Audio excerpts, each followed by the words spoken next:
We'll do it live. Fuck it. Do it live.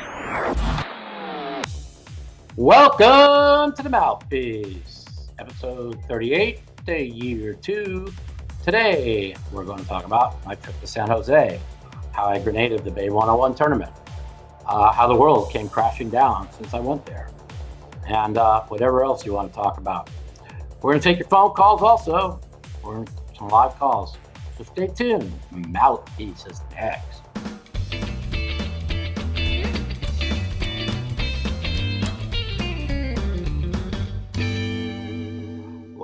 What up, everybody? Welcome to the Mouthpiece, episode 38, year 2. Sorry, it's been, almost 2 weeks since we did a Mouthpiece. I did one the end of last week, and I was planning on doing one when I got back. Unfortunately, the world came crashing down, and I had to hook up a remote thing because my editor didn't want to come over. My girlfriend didn't want people coming over.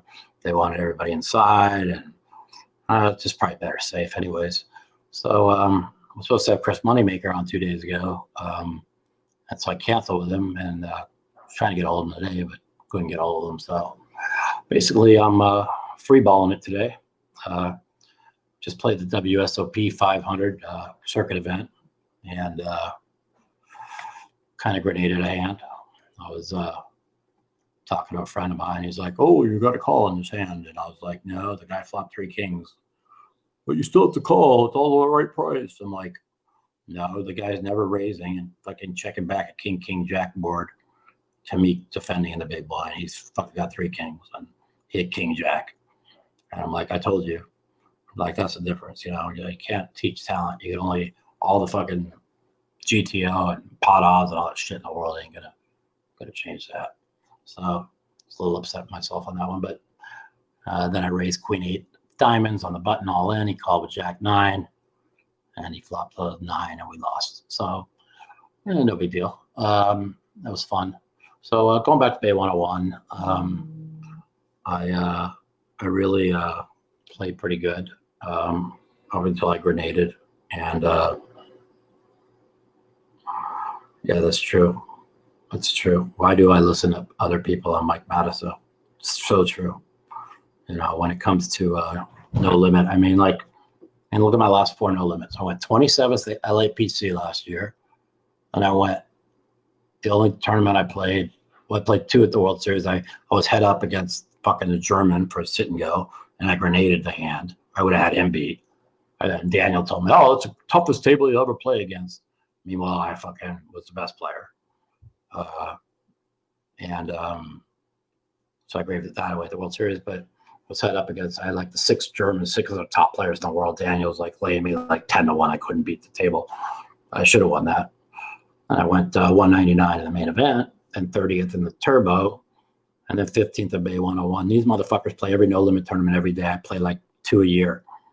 I can't even imagine how good I'd be if I played every day, you know. But it's, you know, my injury and stuff, it's real hard. So, like I said, I've seen only like 2 people I felt like I play with that play better than me, and they make every final table. So you know, I feel pretty comfortable on no limit. I was cruising along today and I fucked it up, but so I kind of got coolered a couple times at Bay 101 and got it in.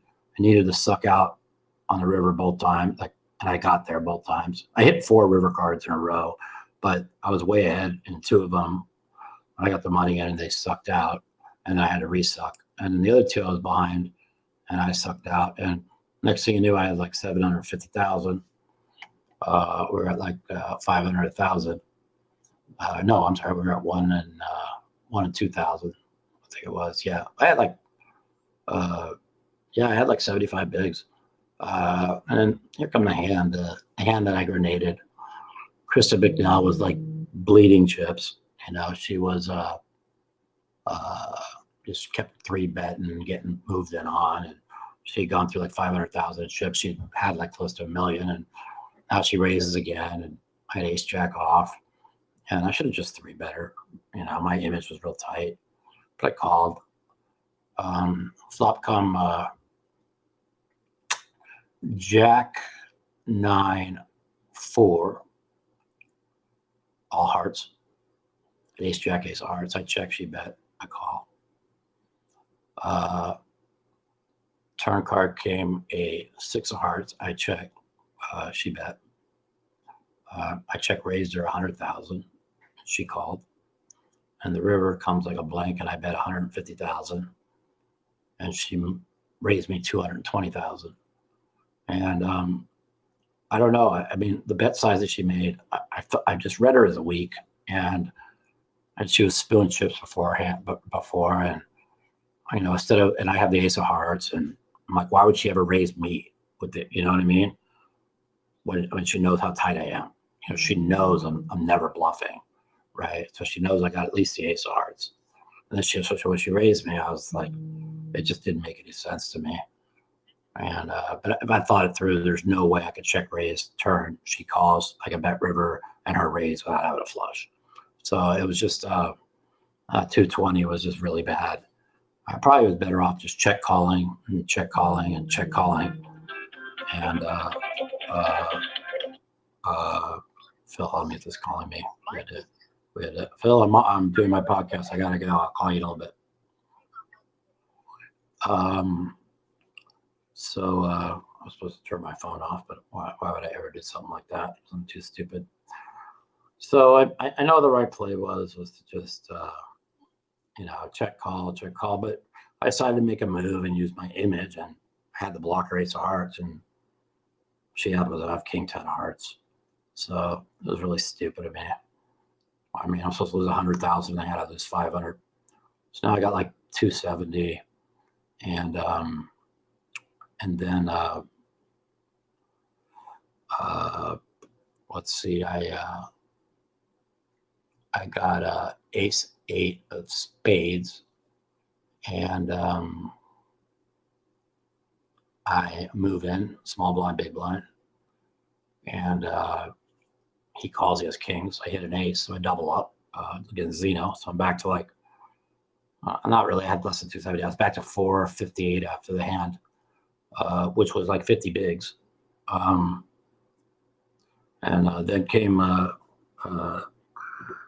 not going to lie, I was a little bit off. I should have took a Klonopin. I felt I was a little off, and I was trying to like fight through it. Actually, instead of taking a Klonopin, and took like an extra quarter Adderall because I didn't sleep well the night before, and I was worried about getting tired late, which I did. Then came a hand where Zeno raises under the gun, but he's raised my blind like 7 times from under the gun. I mean, he knows I'm tight, so I call king queen of hearts. Comes king deuce 4. I check. He checks back. As soon as he checked back, I knew he flopped 3/4. I'm like, why he would check back? I mean, I have no idea, So I told myself he's got 3/4. I said, let's bet 25,000 just to see what he does.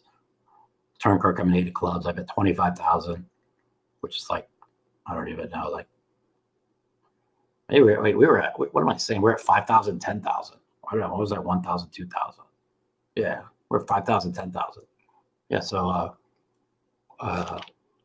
that's right. 5,000, 10,000. I had 750. It was 75 bigs. Yeah, of course. I can't even add. I started this half for, so I bet 25. He called. The river comes a blank. I check, and he bets like 50,000, which is like 5 bigs. I'm like, I even told him, I said, I know you flopped 3/4. I said, but you just priced me in here. I said, there's no doubt in my mind. And I call, and he has 3/4. And fucking Darren Elias says, so, you're an idiot for not betting that flop. And I started laughing because if he bets that flop, I'm probably going to go broke. I'm not going to go broke, but I'm going to lose a lot more. But I mean, everybody's like, oh, you can't call their fold there for 50,000. I said, I could have just checked fucking folded. I've been playing this game for 20 something years. I mean, my instincts are always right. So now I got, let's see. So I defended my blind 28, 25, and 50. So that's 100. So I'm down to like, I don't know. Somehow I was down to like 278, 27 bigs. And I don't like the way I played this hand at all. my go broke hand. I accidentally called in the small blind, and Zeno raises. I said, I haven't acted yet. He goes, yes, you did. You called. And I said, oh. I said, okay, I'm all in. And I had ace-7 of diamonds, and he called. He has 2 8s. And I break off, and that's how I go broke in the tournament, 15th. Not very happy. Not very happy the way I played. The ace-jack was awful. The limp re-raise was pretty awful. I mean, I should just call. Whatever. It is what it is, you know. I mean, I had like, I shouldn't say, I mean, I had like 278 starting a hand, so I mean, that's 27, what's that, 27 bigs? Yeah. You can't be going losing 27 bigs with that hand, so. Played like shit, gave away the tournament, and that's about it. And, you know, Wednesday tournament started. Wednesday night, they closed down the NBA, the NCAA on Thursday, and that's when I realized things were not what I originally thought they were. I mean, I'm not gonna lie. It's really weird. It's like I left on Monday.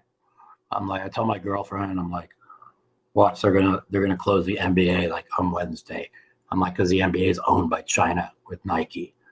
Next thing you know, they close the NBA. I said, see, I told you, right? And when I left, she goes, watch. She goes, like somebody like Tom Hanks is gonna get the coronavirus. Wednesday night, they say Tom Hanks has the coronavirus. So I'm like we're not Notre Dame here. I mean, we're not like geniuses. So now I'm convinced it's a complete conspiracy, right? This whole fucking thing. And then I told her on Friday morning, I said, watch. I go, now Nike and Apple are going to close their stores all over the United States. Friday night, boom, Nike and Apple close their stores. I'm like, this shit's all fucking a conspiracy, right? And so now I was going crazy Friday night, and like, it's a conspiracy. It's all bullshit. It's all bullshit. It's all bullshit. And then I started following, I follow this guy. His name's Scott Adams on Twitter. It's a real good follow if you really want to learn something. At Scott Adams. And he said, anybody who follows me that says that the coronavirus is just the flu, please unfollow me. You're a fucking idiot. And I respect the guy a lot. When he said that, I said to myself, all right, something ain't right here. They close the NBA. I'm like, this guy's saying this. I'm like, maybe it's more than a conspiracy. And then I listened to the Joe Rogan podcast. I had the infectious disease guy on. And then I was thinking, okay, this is really bad. That's when I totally changed my thought process. And the next day, Fox News completely flipped a script. And they went from it ain't a big deal to it's really big. So people were like, oh, you just flipped because your man Trump flipped. No, Trump didn't flip till the day after I flipped, you know. And then I started doing a lot of reading. And for the listeners out there, I should go check out this article if you haven't seen it. It's called Vanity Fair, Tucker Carlson, how his meeting with Trump might have saved the fucking country. Because, you know, he felt like Trump wasn't taking it as serious as it was. And he went there for a 50-minute meeting with Trump. He said he'd never met him in his life. And the next day, Trump flipped. So I look at it as, you know, people like, oh, how could you be so stupid? Blah, blah, blah, blah, blah. Well, ask yourself this if you're listening. This is not because I'm a Trump supporter, but ask yourself this. If Trump really knew that it was this bad, would he fucking be going to rallies? Okay. I was supposed to go at Bay 101. They canceled on Wednesday, they canceled the RJC. I was supposed to meet him on Saturday here at the RJC. I've got a bunch of good friends that are politically involved, and they canceled that. I'm like, but like he was doing a rally the week before, and he's not going to give like Fox News bad info. So you have to say one of two things. A, the intelligence community was trying to fuck him like they did before. Or B, he was told very bad information by people in his inner circle. Either way. But for people to say, oh, he didn't know what was going on, it's just fucking moronic. I mean, what do you think? The guy's the devil and he's just going to let the fucking country burn? Just stupid. you know. And I mean, he did close the border on January 31st, a month and a half early, to flights from China, and was called a racist, a xenophobe, overreacting, going to destroy the economy over his stupid move to close the border, you know. But you'll never hear that at CNN or anything. So, so he had a bad feeling about it when he closed the border. But I guess, you know, he's thinking, I'll close the border from China. Okay, how's it going to get here? And the intelligence obviously wasn't telling him that it was super serious. So he's, you know, he wasn't thinking that all the other places that didn't close the border, they flew in from there, and that's how it spread to the country. So for people that say, well, he doesn't have enough testing, he doesn't have enough this, well, when you don't think something's coming and you don't expect it, what do you want to do? Oh, they've been talking about it on ESPN or CNN for 2 months. Yeah. The 2 months before, when people on Fox were talking about it every day, it was crickets on CNN. The only time they talked about it every day is as soon as the impeachment hearing ended. So it just looked like the same old Russia, Mueller, impeach. Now it was virus, and he was obviously given some bad info. So listen, it doesn't make a difference what happened then. I tell people that no matter what happens, all the things that have happened in his presidency, it means nothing. The next 3 weeks will define his presidency. He's either going to get the country through it and get people with confidence and the economy going and get through this, or he's going to fuck it up and go down in history as the guy who destroyed the country. So he's either going to, there's no two ways about it. He's either going to save the country or destroy the country. You know, I know a lot of you listeners out there thinking he's going to destroy it. And if he does, it'll be something I will be a scar in my body for a long time, because I really, really believe in him. I know a lot of people disagree, but I do a lot of reading. I do a lot of research. Yeah, he says and does a lot of dumb things, but I really believe he's fought for this country more than anybody. He fought against China, you know, with the trade deficit. And, you know, there's a lot of conspiracy theories about it, and there's a lot of thoughts that I think about, but I'm not going to go public with it. You know, I just tell people all the time, there's no such thing as coincidences. You watch Forensic Files, you watch 48 Hours, whenever it's a coincidence, they're always guilty, you know. In July, they had 25 fucking clowns running against him. And it was pretty obvious he was going to win re-election on a landslide. The economy was huge. You know, the next thing you know, they had that horrible debate where people were, the next thing you know, they're resurrecting a fucking dead man walking, Joe Biden, with the dementia Joe, I call him. The guy can't put two sentences together, doesn't know where he's at, was polling at 4%, and next thing you know, he's winning every fucking primary. I mean, something was wrong there too. So, you know, I'm just, and the next thing you know, a virus takes out the United States and the world economy. But, you know, if you really think about taking out it's kind of like cutting off the head of the snake. You know, you cut off the head of the snake's dead, you know? So, you know, I'm not saying it was done on purpose. It could have been done on accident. Could have been in that wet market, like they said. Could have been on purpose. It could have been an accident. But either way, China did not. They spent 30 days. They wouldn't let the CDC in. They wouldn't let World Health Organization in. And as late as January 20th, they said there's no proof of human to human, the virus jumping human to human. And when Trump closed the border on the 31st, even the World Health Organization said it was an overreaction and could be the worst thing he could ever do to the world. Well, he should have just followed his instincts and closed all the fucking airplanes. Then he'd be the hero of all heroes. But, you know, no matter what he does, it's wrong. So, guy can't win. Makes no difference. So, anyways, that's my opinion on the coronavirus. We're going to get ready. We're going to take your live phone calls. Call in live, 702-329-0480. 702-329-0480. The Mouthpiece. If you'd like to take part in our phone call segment, you can give us a call at 702-329-0480. And if you're a snowflake or a pussy and you don't want to talk to me, you can email me at mouthpiecepodcast@gmail.com. Also, follow me at the Mouth Matusow on Twitter for times that our call-in segment will be live. All right.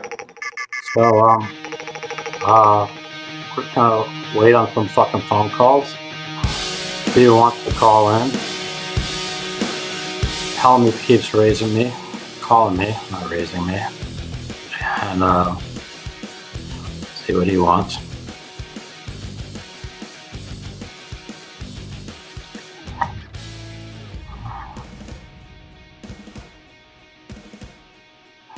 So, just waiting to see if anybody wants to call and talk. I mean, where are you all at? Let's go. Let's go. What do you guys want to talk about? Call on in. Talk about whatever you want.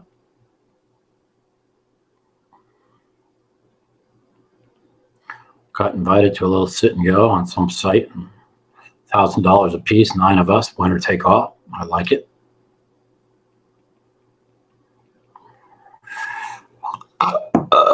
Sorry. Hey, Danny Editor, man, is the shit working or the fucking nobody calling in?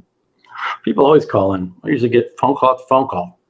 I think my editor's fucked it all up. You don't want to admit it though. But maybe he didn't. Maybe just nobody loves me or nobody's on the fucking internet. But it is fucking Sunday. Yes, it's working, bitch. Oh, you see, it's working. You heard what he said? He said it's working, bitch. You know what I'm saying? Okay.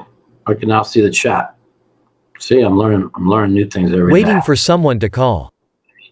Oh, you're waiting for somebody to call? All right. How you guys all doing? What's up, man? And I can talk to you guys. Let's see.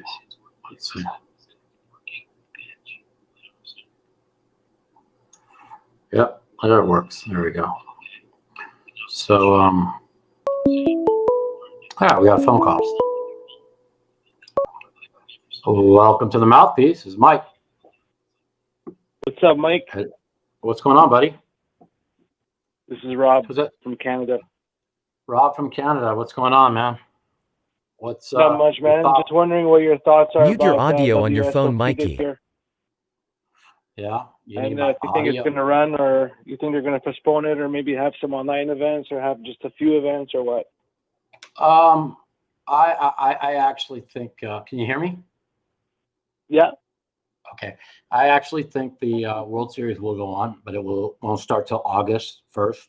I think that it depends. Like after the World Series, they usually have the pool tournament, which is like July 25th for like 2 weeks. So like, I don't know what they have scheduled after that. So maybe August 13th. Either way, there's 0.0 chance it starts the 1st of June. That you can put that down in writing, and it's absolutely impossible.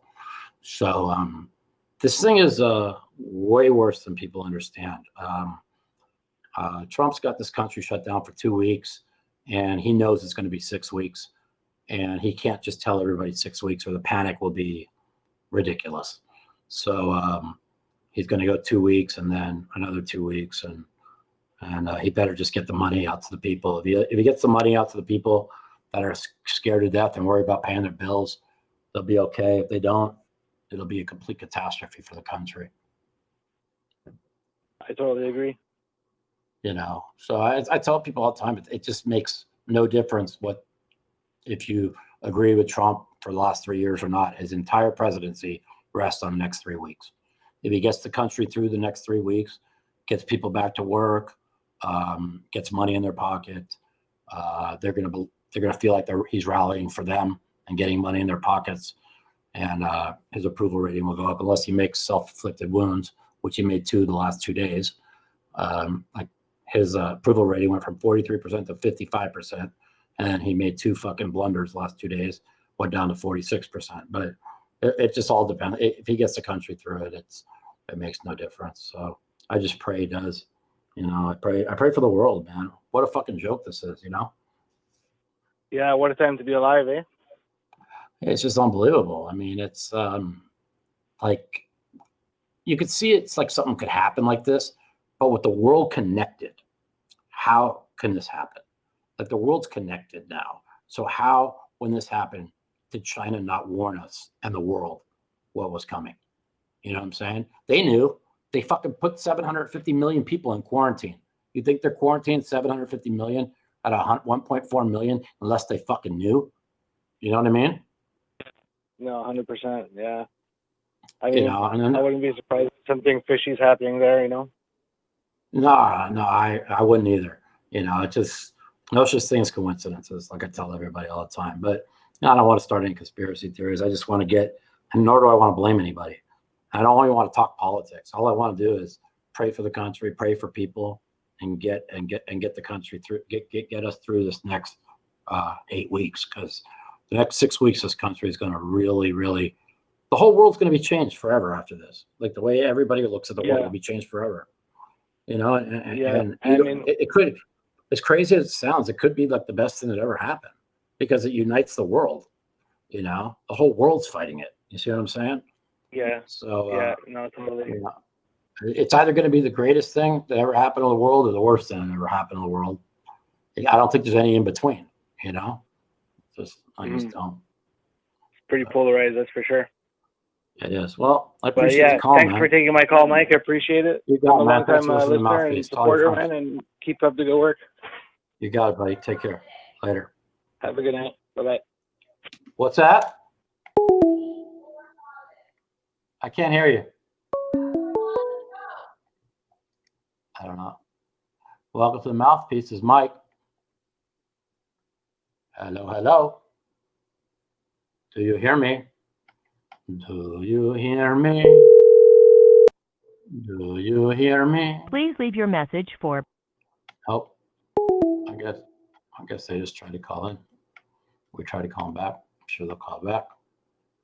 So yeah, you know, listen, we live in scary times. I mean, I used to always say we live in scary times, and I said that for you know, just, you know, worried about the world and the division with the politics and all that shit, and the hatred that was going on, and you know, and now we live in like 10 times scarier times. You know, but it has to.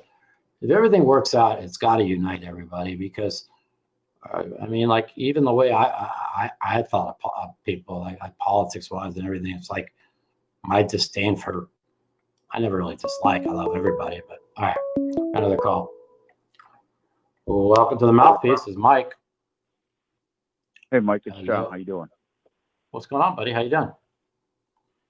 Good. I have a couple of questions for you. Sure. I was wondering if you've done any research on these bailouts that they're talking about. I have. Not so much as like the people getting money, but like the businesses. So obviously the casinos got in on it. Yeah, but well, yeah. The thing is I'm glad that Trump said no stock buybacks, no matter what. Okay, so basically they're going to pass some kind of law with no stock buybacks. Right. And I guess 1929 Depression, they had a law, no stock buybacks, and overturned that in 1981. So, you know, all these people, they inflated the fucking price and their stock with the stock buybacks, and now Trump's gonna have to bail them out. Now, I agree, he has to bail them out, but you know, as long as he puts strict rules down, you know, that's just what they're gonna have to do. Right. It's well, the thing is with the casinos, it's just like, well, they've already laid off most of the people. So what do they need $40 billion for? Exactly. And half the casinos were fucking like really losing a lot of money.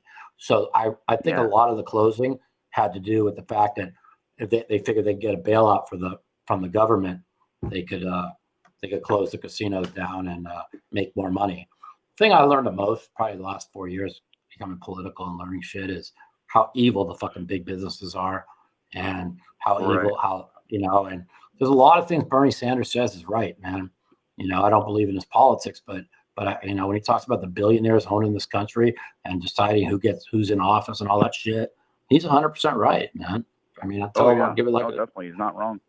You know, and That's another thing that scares me. It's like all these big people that have come out, guys like Bloomberg just dumping $700 million. I mean, this guy's so tied into China, it's a joke.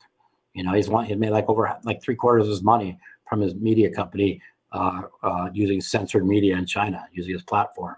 I mean, so of course that was like so weird. Everybody's come out like Biden. He's fucking knee deep in China also. So Yeah. I've been telling everybody for months that it all runs through China, and this is before this whole fucking thing happened. Yeah. If you do your research, While we're on Biden real quick, it's just like the guy fucking sniffs babies. It's like it's so fucking weird. Dude, have you seen those videos with Biden smelling babies and people? No shit, dude. I tell everybody, go watch the Biden with talking to the kids about touching his hairy legs. I mean, you can't get creepier than that. Okay. But now he's creepy and he's fucking brain dead. I actually feel bad for him. Like, honestly, I was like saying, well, Biden will be gone in 3 days. I'm like, which will be good because I feel bad for him. They shouldn't be trotting him out there anyways. I was like, it's elder abuse. The guy couldn't put 2 sentences together. And the next thing you know, he's polling at 4%. Everybody jumps behind him. He wins South Carolina and wins every fucking state. I mean, and then all this happens. I mean, it's just something ain't right. I don't know how to put my finger on it. There's just, you're talking about coincidence. All 4 things. Yeah, they're really all. Well, yeah, the dominoes are falling pretty right here. And you knew they were going to try and take Trump out at any cost in 2020. So, I mean, it just, listen, again, I mean, I could be off here, but kind of like with this last hand I grenaded in a tournament online where I knew that I had it, every fucking instinct in my body, every fucking instinct tells me that this was done to take out Trump at all costs and take down the U.S. economy. You know how much the China economy had been struggling with the 18-month trade war with the tariff, 25% tariffs that Trump put on there. He fucking decimated their economy. So payback's a bitch, I guess. But I mean, I gotta say, I think he's handling it pretty well for the most part. He is handling it really well. You guys are out of masks. You're gonna blame him. Blame the hospitals. They gotta have some sort of fucking policy in place for when shit like this goes down. You gotta blame Bush and Obama. They were the ones that were head of the CDC. They were the ones, and the World Health Organization. They're the ones who's supposed to know. I mean, Trump just got in office. How the fuck's he gonna know that there's not enough tests or enough? I mean, people are just stupid, And again, I just think that's a very poor argument with them. They give it to him every fucking day, and it's like, look, dude, he's not a magic. He's not going to make 1 million masks just out of his ass. No shit. You think he's going to just like tell the whole country everything's going to be fine? And a week later, he flipped positions. I mean, he was obviously getting bad info from the intel, or somebody was trying to take him down. I mean, it says unless you think the guy's the devil and wants to fucking destroy America, which we know that the guy's the biggest fucking narcissist in the world. His economy was his bloodline, and now it's gone. I mean, you think, like, give me a break. I mean, like, he had no idea that it was this bad. Like, he was like the first thing was like a $2 billion stimulus package. $2 billion. Then the next one was $8.9 billion. Then it was $42 billion. Now we're $1.4 trillion. You think he knew it was this bad? Come on, man.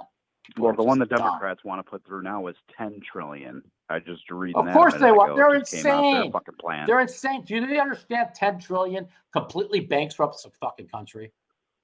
I mean, right. Well, they're like, we want to give them $2,000 a month and not $1,200 a month. Yeah, for families. Yeah, they want to give $2,000. So they sound like the good guys. And they want to give $2,000 to a wife, $2,000 to a husband, and $1,000 per kid. That's like $5,000 or $6,000 a month. Do you understand that would put him in like the top 2/3 tax bracket? He wants to give $70,000 a year to the country that average salary is like $36,000 a year. I mean, give me a fucking break. You got to give $36,000 a year. They know they're right on with $3,400 a month, and they're not. I mean, it's just crazy. They're talking just craziness, trying everything they can to make Trump look bad because they can't. This is why I said they don't give up. But nobody gives a fuck. Neither one of our fucking the right or the left, But they know that they can't. That's giving Trump a win.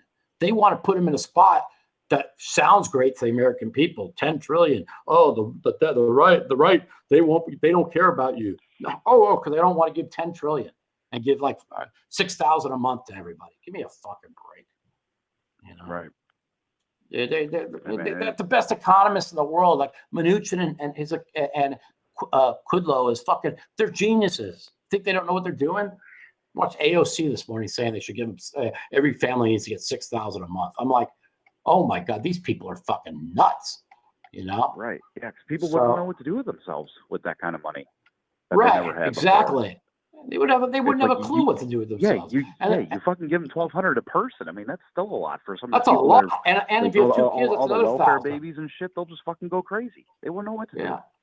$3,400 a month is unbelievable fucking money, you know, for their country. But see, if they put out the 10 trillion and then they try and paint Trump as cheap and doesn't care about you, and then they have the fucking fake news media behind them to try and make them look bad. See, at 1,200, I mean, at 3,400 a month, he's going to look great. But if they're telling everybody, oh no, the right's so bad, they don't care about you, you know, I figures they'd try and pull something like that because they don't give a fuck. Yeah. All they care about, and they see they're losing the political war. His numbers went up 12 points in the last week, right? And and I see Biden. Nobody's even talking about everybody Biden for 2 hours a day. He's like he's going through all this and doing all this press for like an hour and a half, 2 hours a day. Yeah, it's unbelievable. And then you look at you. We you have look at more the fact, calls, Mikey. Okay, well, my editor says we got more calls, so I got to jump off the phone with you. But I appreciate the call, and I'll talk to you soon. You got it, buddy. Take the call. Later.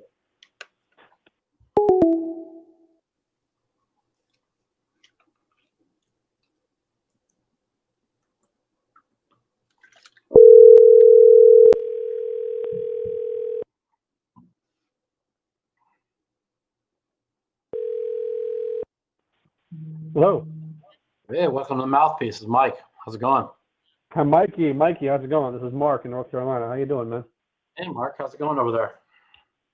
It's going, you know, not as good as it was about a month ago, but I think you knew that, didn't you? Yeah, it's been crazy. I mean, this is like, man, I don't even know what this is. It's something I never thought in the modern age could ever happen because everybody's connected. Yeah, that's probably. Yeah, that's why it's happening because we didn't think it would. No, it's happening for other reasons. It's the stuff you don't prepare for that gets you usually. So yeah, I'm digging. By the way, I'm digging the quarantine beard, dude. You're rocking it pretty hard there. Yeah, you know what are you gonna do, man? It is what it is. You know, I try and keep a good outlook. You know, I was wrong. I admit it. I go on the air. I'll say it. I was wrong about the virus. I thought it was like the flu. I realized about a day before Trump and Fox flipped and started seeing how serious it was. I realized how serious it was, and you know, I admitted it, and I just never saw any of this coming. You know, even when like all the shows that I watched kept talking about this. You know, they kept saying how bad this was, and I still didn't believe it. You know. I understand. Your last call-in show just got put out, and like the one where you're like, this is nothing. The World Series will be fine. And I think we will. We all called it wrong. You know, looks like Timex is the smart one. Yeah, he was. You know, I give credit where it was. Listen, I was completely fucking wrong. You know, I was so sure it was a conspiracy fucking theory. You have no idea. And I was wrong. And the virus is real. Doesn't mean it's not a conspiracy. You know, but the virus is real. I just don't believe in coincidences, you know. Granted, yeah, it looks pretty. It's just too many. There's definitely too many coincidences. It definitely seems like something's going on. I mean, think about this. Okay, the Nevada, they did the Nevada.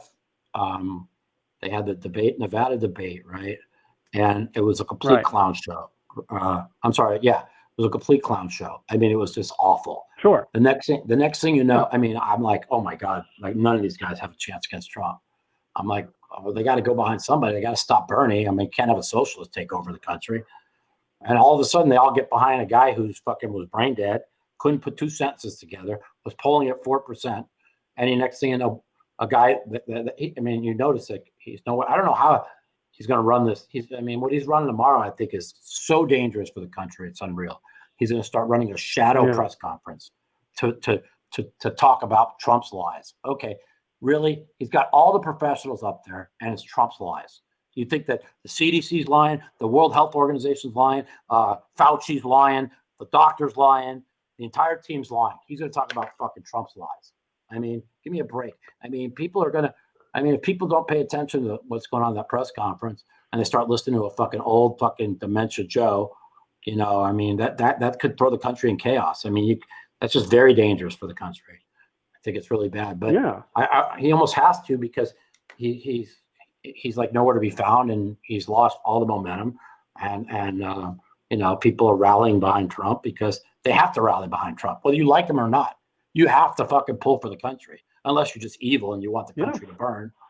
Well, there are some evil people. There's many on the left that want the country to burn and to get Trump out of office. So, you know, there's a lot of evil people out there. So, but yeah, you know.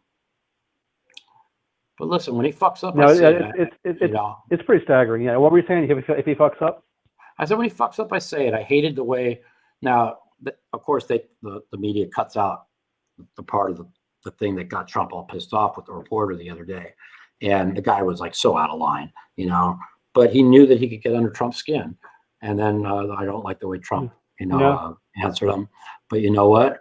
He was trying to score political points. It's like, oh, what do you say to people? There's 14,000 people infected. There's this many deaths. This many people sick. Yeah, you think Trump doesn't know how many people are infected? How many people are got the what's coming on next? With it? I mean, it's like he's like doom and gloom for the country, and Trump's like, you're just a terrible reporter. He's like you're awful. He goes you don't care. You're not trying to uplift the country. You know, I mean, it's not about. I don't give a fuck if you say all that shit. And they're like, oh, Trump's lying. No, he's trying to uplift the country and make people believe everything's going to be fine. That's what a president's supposed to do. Can you imagine if he just says, okay, everybody, 6 to 8 weeks inside, no money, the country's going to burn. Good luck. Have a nice day. I mean, that's what I guess they want him to say. I mean, I make no sense. I mean, he told the straight out, if the governors could get it quickly on their own, okay, then you don't need to use the federal government. If you can't, you get it through the federal government. They cut that all out and said, Trump. I watched the press conference, so I know they're lying. Times reporter is misquoting him. That's so awful. Right. And he said straight out, he said, oh, Trump told everyone you're on your own if you want to get ventilators and shit. And then they start running that around the fucking fake news every day. I watched the press conference. I saw the whole fucking thing. And so then I have to tweet out, like, I might look like an idiot, but I'm not going to sit there and watch poker players just regurgitate shit that they don't know about, just so I just. It's infuriating. Yeah. And how about the other lie? Him and the mainstream media, Biden passing around, Trump got rid of the infectious disease. No, he didn't. He fucking moved it and renamed it. Okay. It's under a different name, and he never fucking got rid of it. It's still going. The guy who runs it, I mean, it's already come out in the Washington Post that he never got rid of it, but they keep trying to pass this to the American people to try and destroy him politically. I mean, we're in the fucking middle of the worst thing that maybe ever happened to the world, and all they care about is scoring political points. And I just, listen, when Trump says shit I don't like, I'll tell it like it is. Sure. But even now, there's a lot of things what he says I don't like. I'm trying to uplift the country and stay positive, even though I cringe. You know what I'm trying to say? Because you got to help everybody. If you hate his guts, you need to pull for him to pull the country through. Because fucking Dementia Joe ain't pulling anybody through. I mean, he ain't even going to be the nominee. I mean, I just made a big bet that he ain't the nominee today. Not a big bet, but I mean, I got big odds. Who's going to be the nominee? Joe's who they circled the wagons around. Who's going to be the nominee? Well, I mean, you need 1,991 delegates to be the nominee. Okay, all the primaries. But who else they got? All the primaries Everybody are being canceled right now. Biden. Yeah, all the primaries are being canceled right now. So nobody's going to have 1,991 at the convention. That lets them. That means it'll be contested convention, and they'll put in whoever they want. I don't know. Wow. Is it going to be Hillary 2.0? Well, my dad swears it's going to be. I don't believe it. I think Matt Glantz made a great bet today. He took 50 to 1 on Andrew Cuomo because Cuomo's getting all the good press and everybody's rallying behind him in New York. And if he gets New York through it wouldn't shock me. I think it's a good bet at 50 to 1. I really do. Fair enough. You know, but they're going to. The people who tell me that we wouldn't have these problems that we're having if Hillary was the president can never explain to me how Hillary would have dealt with the virus. Oh my! Can you imagine if Hillary? First of all, we would have been at war with North Korea. Okay, she's fucking just. Anybody thinks that they could be doing? Look what Trump's been through. I mean, he went through the impeachment hoax for 2.5 years. Then he dealt with the Mueller, which was a fucking hoax. Then he dealt with fucking Russia. And then now he's got a virus. I mean, nobody in history has ever dealt with what he's had to deal with. You know, I was following like Bill O'Reilly. I kind of look at his stuff, and he said, you know, there's only 2 people to blame for this virus: the Chinese, period. And he said, and the Democrats with an impeachment that they already knew the outcome. The outcome was determined. You see what I'm trying to say? They were going to win in the House. Yep. Trump was going to win in the Senate. It was all about trying to score political points. And Trump was so worried about defending himself during the impeachment thing that this virus was so serious that he couldn't pay. You know, I mean, he should have paid more attention to it. But I mean, just think if he didn't put the travel ban on the 31st. Fauci said tens of thousands of extra people would die. So, but nobody will repeat that. Nobody will give him credit for anything. The guy fucking. We have more calls. Okay, I'm gonna get off. We have another call. If he invented the virus cure tomorrow, the vaccine, they would say no, he didn't do it. Someone else did it. They hate him that much. Anyways, I gotta go. Pull for the country. Pray. Okay, peace out. Stay safe. You got it. Man. Later. I'm sorry I won't see you this summer at the World Series, man. You will. All right. Take care. Oh, the World Series is still going? Are you sure? Yeah, it'll go, but it won't go till probably mid-August. It'll start. I don't know if you can get away from that. Oh, okay. Well, maybe I'll still see you then. It'd be good to run into you, man. Take care and good luck. Got it, man. Take care. Later. Peace. All right, some good phone calls. I hope I don't repeat myself. I find myself doing that a lot.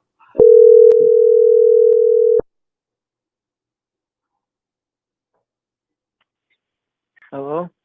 What up? Welcome to the Mouthpiece. It's Mike. Oh, hey, how you doing, Mike? Good. Who's this? Oh, this is Leonard. Leonard, how you doing, man? Where are you from? Oh, I'm from Chicago, Illinois. Oh, cool, man. You hanging in there? Yeah, I'm hanging in there. I was wondering, do you think the WSOP is going to be canceled? I think it should be canceled. I do not believe it will be canceled, but I do believe it'll be pushed off to at least the middle of August. You know, it depends what they have. See, after the World Series, which usually ends around the 24th of July, or the 18th of July, they have the pool tournament for 2 weeks, and then I don't know what's scheduled after that. That's what I mean by cancel, like not on time. Oh, it 100% cannot be started on time. There is zero. Zero. It's a health hazard. Can you imagine if someone dies? You don't understand. There's not even 1/10. There's not even 1/10 of a chance that it starts on time. Not even a 10th. I would lay 100 to 1. I would lay 1,000 to 1. There's impossible. Because, like, would you be comfortable going, knowing all this around, and your immune system can be weak and you can die? Like, it's a health tragedy if they started on time. All them players from around the world, I wouldn't be comfortable. People, listen, they can't start a panic, and they can't just go out and tell everybody it's going to be 6 to 8 weeks. Can you imagine that? People, the looting, the fucking crime, they have to tell everybody 2 weeks at a time. Okay, during this 2 weeks, they got to get money out to people. As long as they get the money out to people, they'll be fine. When do you think? Okay, you know how they got us all like, oh, stay in the house, only go to work into the grocery store. When do you think the casino is going to open back up? At least by the 1st, you think, or the middle of April? By the 1st of June, yeah. But not by the 1st of April? No chance. 0.000 chance. This is a fucking monster. They don't close down the entire cities. Okay? They don't fucking cancel all sports unless they know how bad this is. I mean, it's not bad. People aren't going to be dying. Okay, you have like 1% die. It's about the hospitals are going to get overrun. People don't understand that fucking if 2 million people get it, 10% get hospitalized. That's 200,000. There's only 974,000 hospital beds. 650,000 of them are already in use. That means they can't have more than 3 million people at one time with the virus. If not, they don't have the equipment, they don't have the ventilators, they don't have any of that. So I think the only casino open right now in America is the Seminole Hard Rock. And I don't know why the hell they still open. It ain't open. They closed that 2 days ago. Oh, the Seminole Hard Rock? Yeah, it's closed 2 days ago. You know. Well, are you going to play any home games? The reason why the beaches were open in Florida, the reason why those were open is you're talking about a warm, humid area. So the virus will not spread as quickly in a warm, humid area. So they went a couple extra weeks, but now they're enclosed too. So I don't want to just start a fucking riot with people saying you're going to be in home for 6 weeks, but you're going to be in home for 6 weeks. What about home games? You think, Mike? You think like if you get invited to a home game, like Steve Oaki house or whatever, what the fuck that name is? Would you go to a home game? No, we're playing all those home games online right now on like some underground type of sites and shit that have tables and shit like that. No, there's no home games. This shit, my girlfriend won't even allow anybody over the house. She don't. Listen, it's really weird. It's really weird, but what's that? Like, do you think you know how Phil Ivey is, right? Like, do you think is any chance? Do you think there's any chance Ivy will ever play a big cash game in Vegas ever again? He plays all the time during the World Series in Vegas. I'm talking about like now after that. They're trying to seize his assets. Like, how can you wire money to the casino if they're going to seize everything you have? He doesn't have to wire money. He's got plenty of friends that will give him money and he'll pay him in China or wherever he's at. No, you don't have to worry about that. I mean, the only thing, he can't play tournaments anymore. Yeah, I mean, I was wondering how the hell that I works. honestly don't think he did anything wrong, but he did a lot wrong because he had everything to lose and nothing to gain. In other words, he didn't do nothing wrong. Yeah, but you can't flip the odds from 2% against you to 6% in your favor without them knowing and say that it was perfectly okay. But if he would have lost, would they have gave him his money back? No. Well, exactly wouldn't. That's why it's a really touchy situation. I'm just saying, for a guy that had the #1 brand in the world that could get signed by anybody, and he just had everything to lose and nothing to gain. That's it. And he could have just kept winning a couple 100,000 and they would have never known. But greed gets to everybody, and I still don't feel he did anything wrong, but I think because he had so much to lose with his brand that he just shouldn't have done it. That's all. His brand what I thought? Worth a lot more than $20 million. He kind of did it to himself. Like, if you know how the casinos be hustling people and you get drunk, get all these free drinks so you can lose your money. They asked. I heard that they asked in court, deposition, did you use a system? I was told if he would have just said, no, I didn't use a system, they couldn't have proved he used a system. They couldn't have proved that Chinese girl can read the cards. If he would have just lied and said, hey, I didn't use no system, it would have been, I won fair and square. He admitted to it. Yeah, instead he was honest and he told them everything. He never touched the cards. So, it's a touchy situation. You know what I mean? What if he would have denied it? Do you think he would have got found guilty then? No, probably not.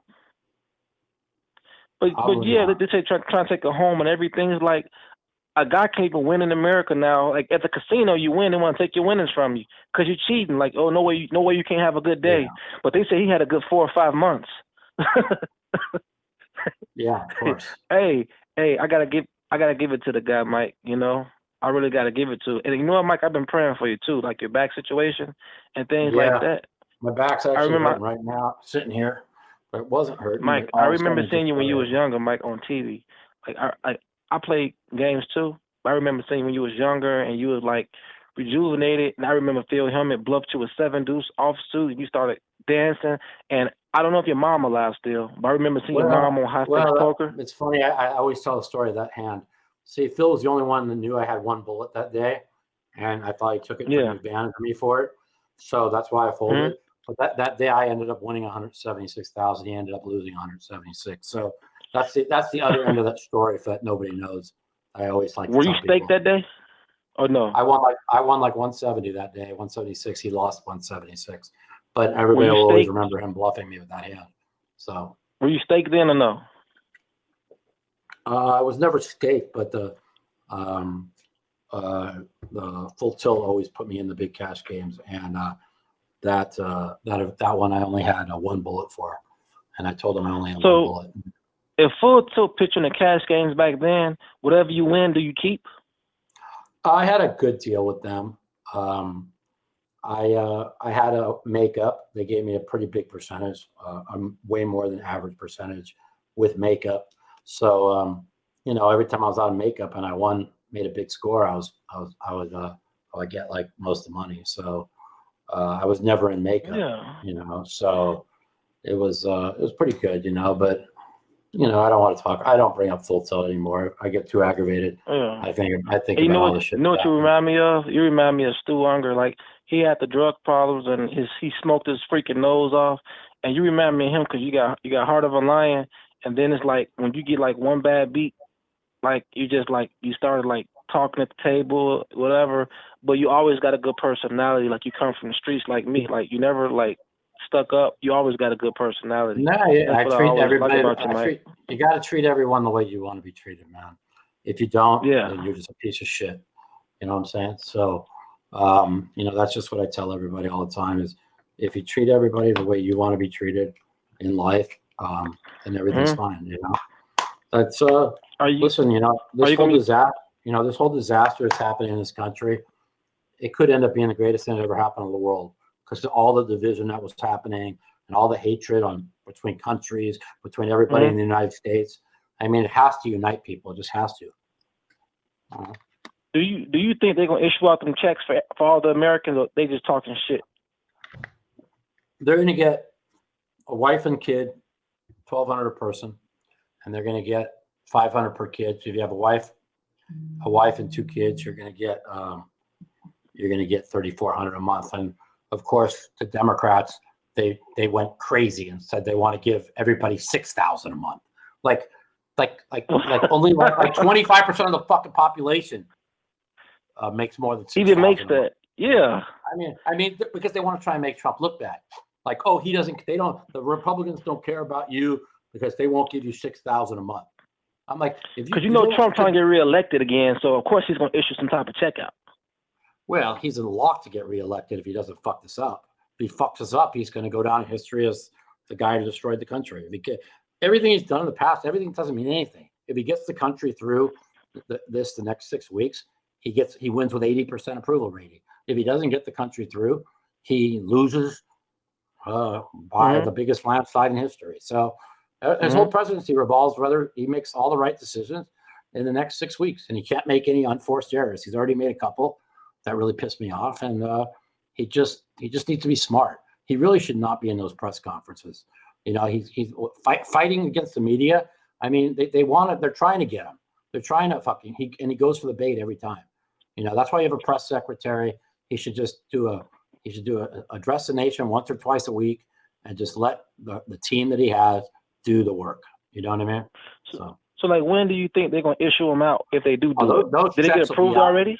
There's not going to be checks. They're going to be if you filed last year and you made less than $95,000, you will get checks straight to your account that you paid taxes on. Period. So that money is going to be direct deposited into your bank account. That's what everything I hear, and I do a lot of research. And what if you get to a check mailed to you? They going to mail it to you? No, it's going to go directly into your bank account. We have another call, bitch. Yeah. My editor just told me we got another call, so I got to get going. All right, Mike. God bless, man. I'm praying for you, bro. Stay safe. Tell all your friends, get inside, because, man, the country's at stake here. All right? Take care, man. All right, Mike. All right.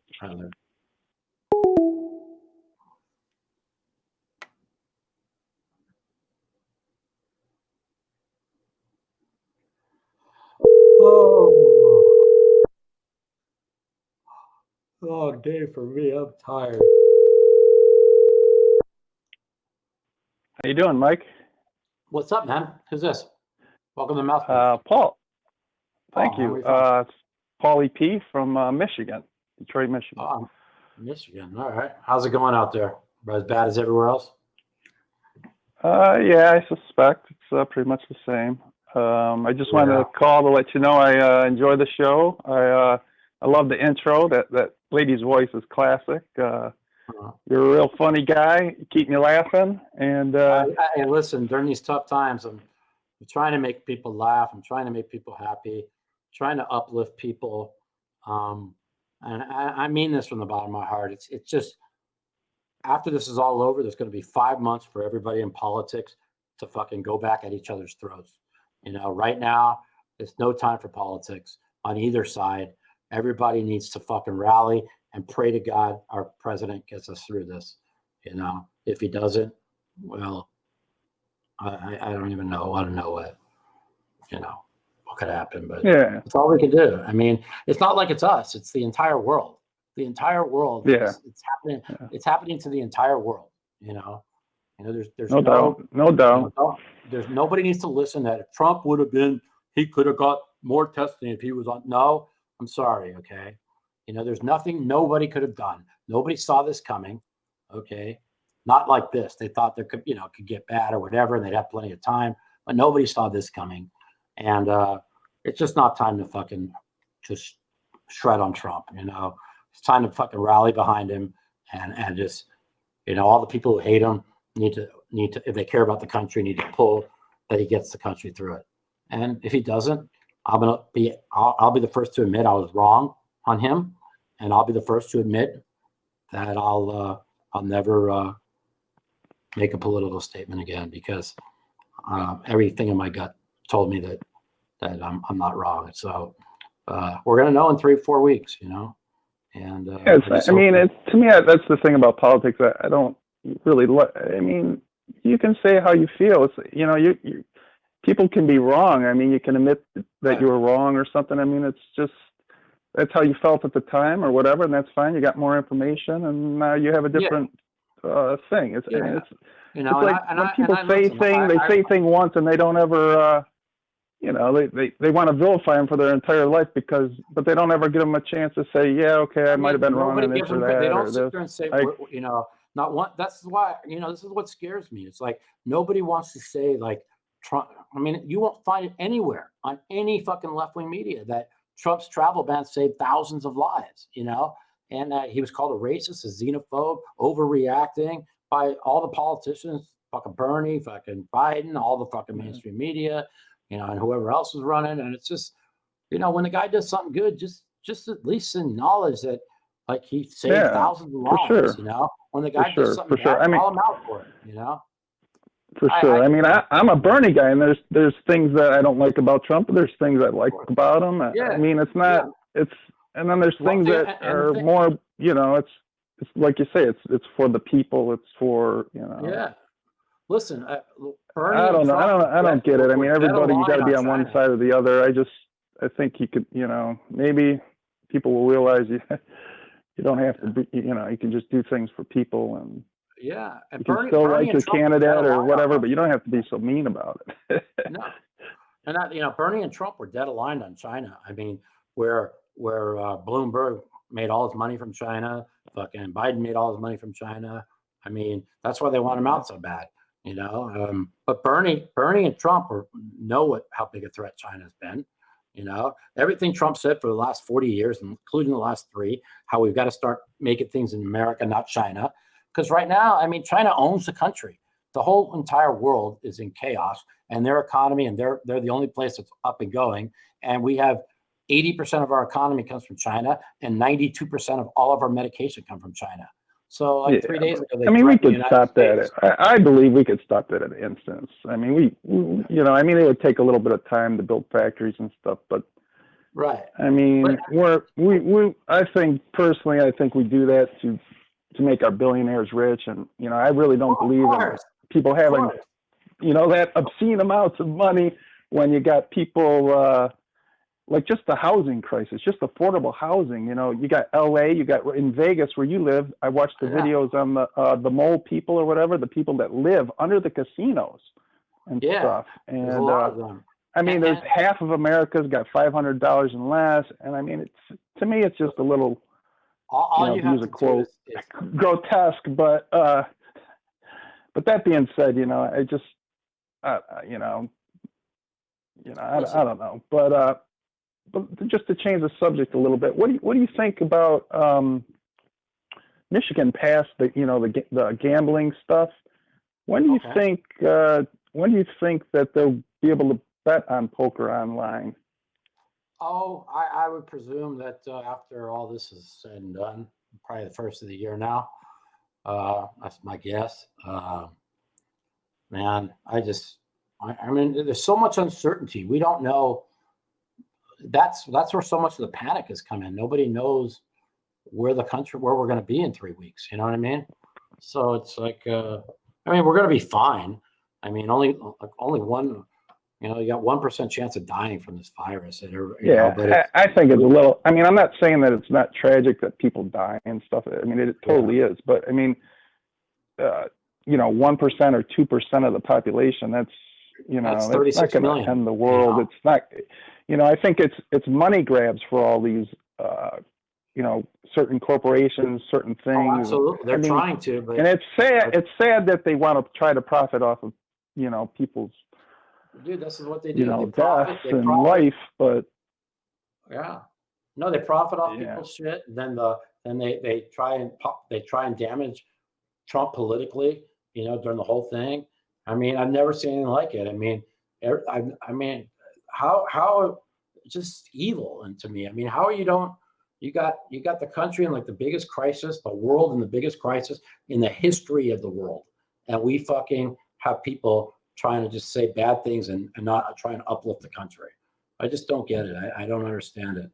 But it's one thing. One thing I follow says during a crisis like this, all the fucking people, the evil people, will get exposed.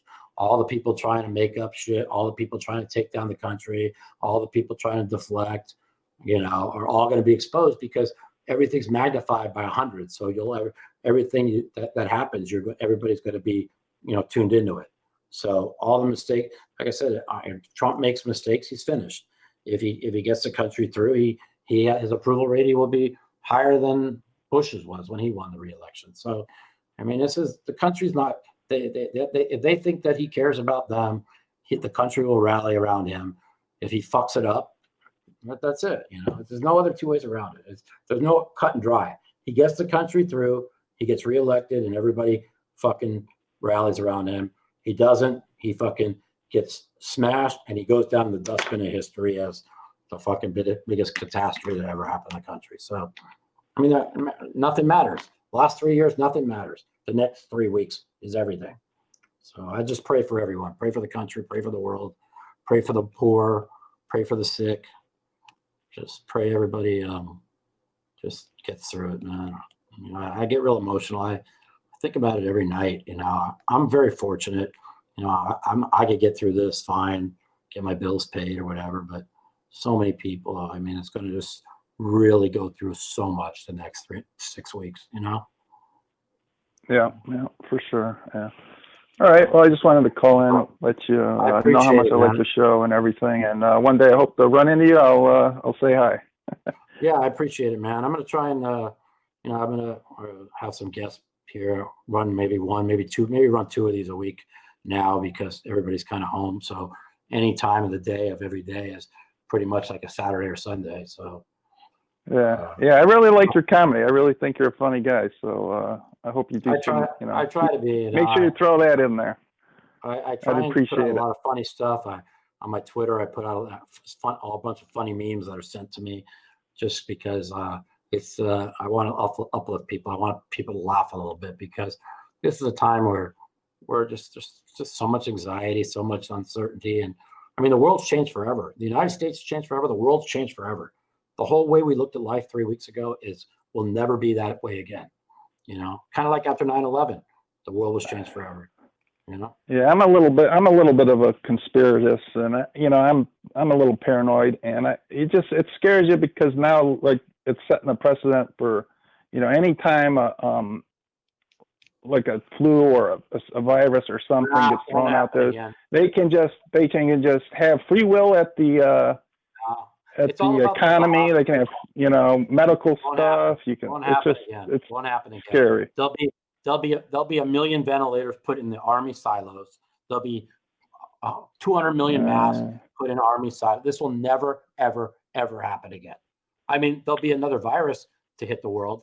Yeah, but that's the thing is, and they'll panic. It's like a snowstorm. It's like, oh, everybody go run to the groceries. Get your, that's what's the news. It's like the media or the fake media or whatever. People want to profit off of this stuff.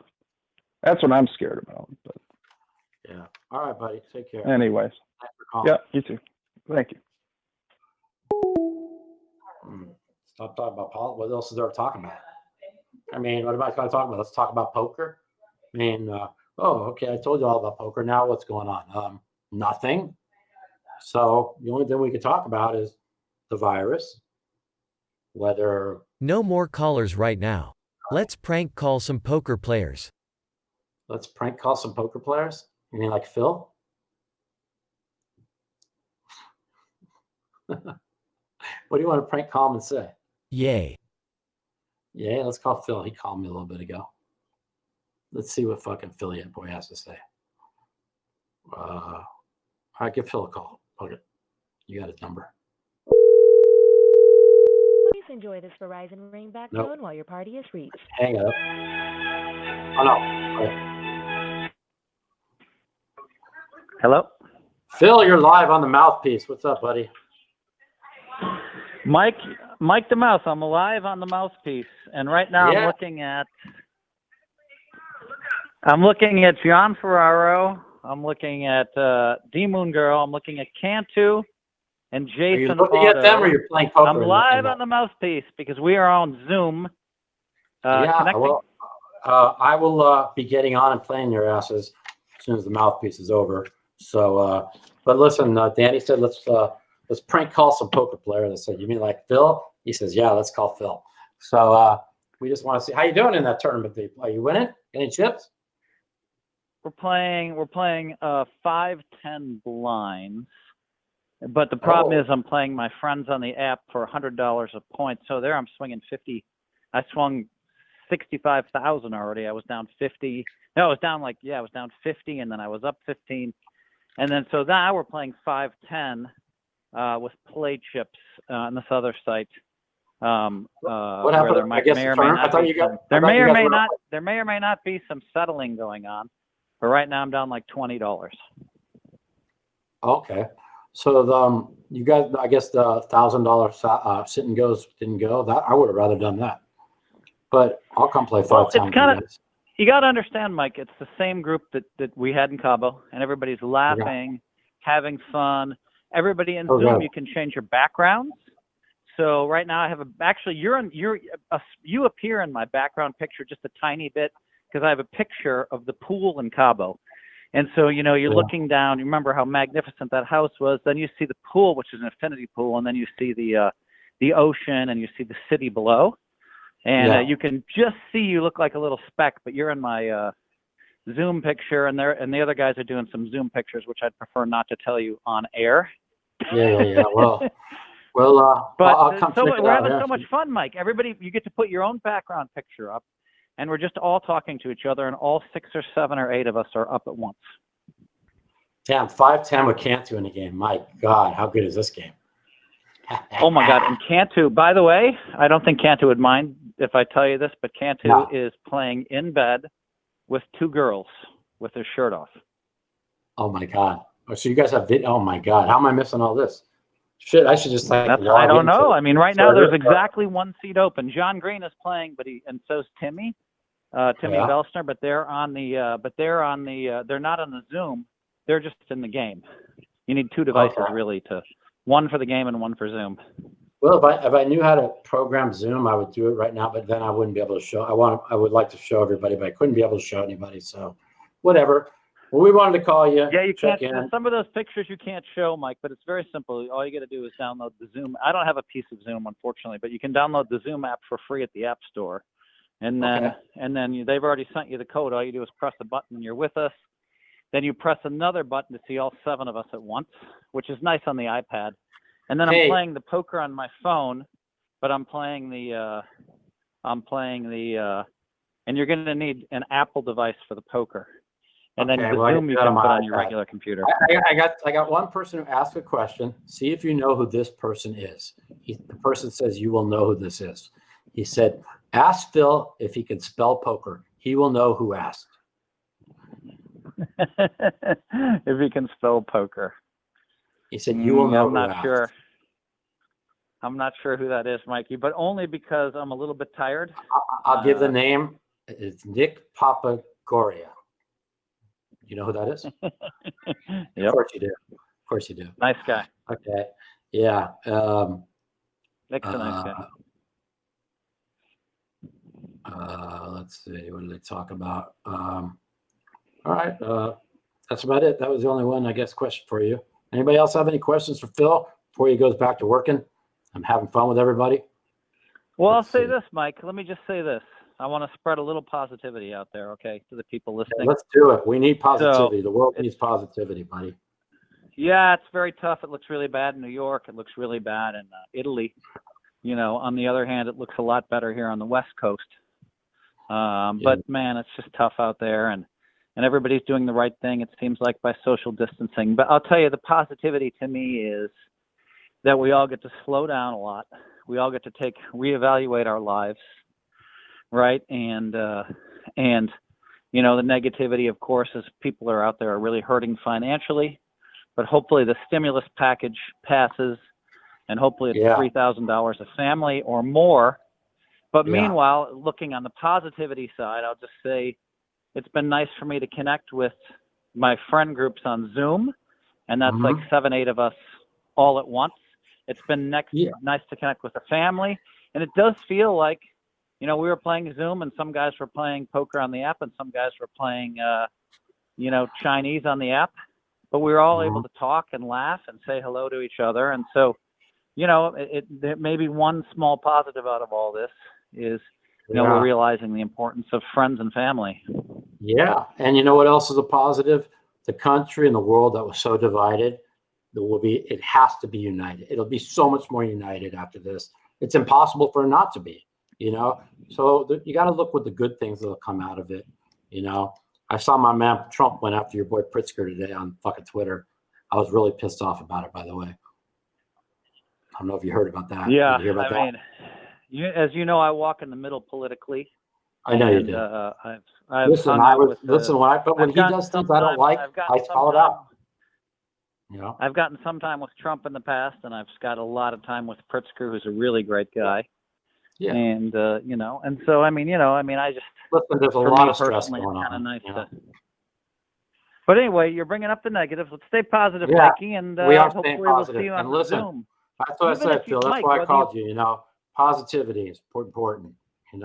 Everybody's going to whether get you through play this. with us or positive is important, Mike. Whether you play with us or not, hop on at least the Zoom to say hello. Yeah, I will, man, and I appreciate the positivity and. Hopefully, a guy named Nate Mason said to ask you who your 3 toughest opponents of all time are. Well, one really tough opponent was I always said Drunk Lane, and that was Lane Flack when he was drinking. He was when tough. Lane Flack was drunk. Okay, Mikey, and it would come 10-10-9, and you'd make a little bluff at him. He'd just stuff in 300 big blinds with a 9. And he'd show you, and he just had this uncanny ability to read people well. So I always say Drunk Lane was a tough one. Chan's always been tough, man. Johnny Chan. He's been a tough opponent. Phil Ivy's a really tough opponent of mine too. Ivy, Ivy's been, he's been very lucky against me, and he's had more than his fair share of coolers against me.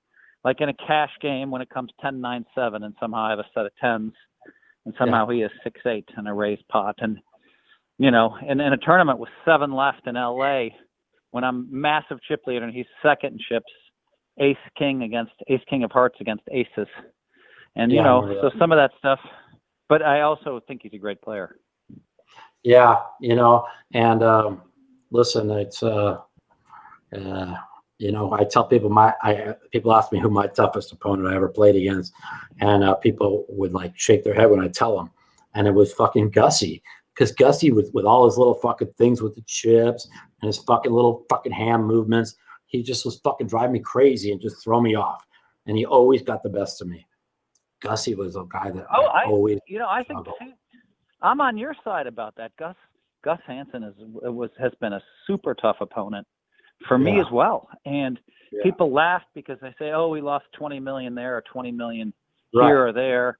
He didn't play great here online. But, against me, we were always playing no limit hold'em.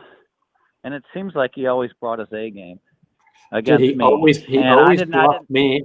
He knew it. He just always got me. I just never. Nobody was tougher than me. I just never knew where he was at. And whenever he made the bluff on me, he was right. Whenever I fucking called him down, he had me beat. It's just I tell people that story, they think I'm crazy, but yeah, that's my. No, I'm my on your opinion. side. God, they don't understand. See, people only understand one thing. They understand long-term results, wins and losses. They don't understand that there's actually a lot of great opponents that are broke, and they're not broke because of their poker playing. They're broke because of their money management. And so there's just some people on the extreme end that are near the top of the top on the chart of great play, but on the left side, on the y-axis, that's where I was for 49 they might years. be the worst money managers in history. Yeah, 49 years I was like that. But tell everybody, who has improved their money management more than anybody you know? The new Mike Matusow, I have dragged you. I've helped you a ton. I've dragged you, but this isn't just me. It's obviously you. But I've helped drag you through the mud and dragged you through the mud and dragged you through the mud and said, Mike, you need to do this. You need to take care of yourself. But honestly, you reached a conclusion on your own. And I know that last year, and I don't mind, you're honest with everybody, when you were eating at McDonald's all the time, when you were eating at Taco Bell all the time, when you were eating at all these places for 4, 5, 6 months because that's all you could afford. Yeah. That drives a lesson. But I will tell you this, Mike, for you personally, the biggest lesson I ever saw you take is you never knew how to take a loss. And people don't understand this, that you would stay there for 3 days and you'd get out most of the time. My and they ego always, was too big. they I always hated forgot it was that one time you didn't get out. And I'll never forget when you called me and said, Phil, I'm down 6,000. And I said, quit. And you said, you know what? That's the right move. And instead, you only lost 4K. You've won 31 out of 32 times for me. One time, you lost 4K. Yeah. And that's not true. You lost a little on the East Coast, but the numbers are huge. But the point is, I was like, all right, I think Mike finally figured it out. He took a small loss in the game. It's true. If I don't like the game and I feel like it's there'll be better spots, I just get up and quit. And if you do that and you're always putting yourself in good spots, you're just always going to win. I know it sounds crazy. I've won 32 out of 33 times, but I'm always putting myself in good games, good game selection. And I've run kind of good too. We both know that. You have one good. I've seen you with King Queen a number of times, flopping straights or making 2 pair, or just somehow it would come King King and somehow it was good. But it doesn't matter because you put yourself in good spots. You were always ready to hit the defensive button in those spots as well, but it just didn't. It just worked out that you always won. Yep. All right, go back to your game, Phil. Thanks for coming in on the Mouthpiece. I'll see you in a little bit. Good luck. Thanks. Everybody out there, I know it's tough, but try to stay positive. That's it, buddy. You're right. Have a good one, my friend. Okay. Bye-bye. Later. Sorry, John. Alan Kessler next. Oh, Alan Kessler. Let's call him. Let's call Alan Kessler. Yeah. Chainsaw. Chainsaw. Chainsaw.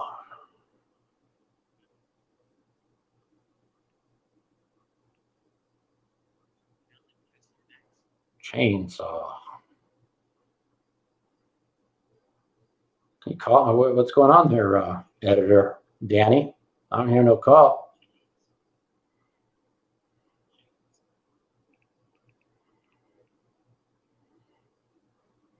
Danny boy, where are you Text now? me the number. What's that? You don't have his number? Text me the number. Oh, text you his number. Oh, I was gonna say. Let's do that. See, man, this fucking guy, this fucking editor is so over fucking paid. He gets paid fucking zero. I'm gonna have to fucking start charging him less than zero. What the fuck? Doesn't have Alan Kessler's number? Gets paid zero. All right, that's it. He's getting a pay cut. Let's see here.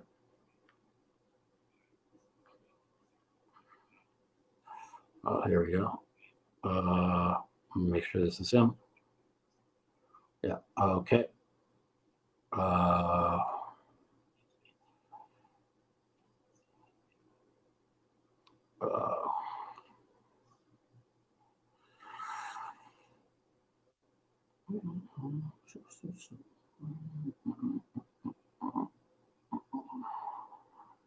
Hang on a second, guys.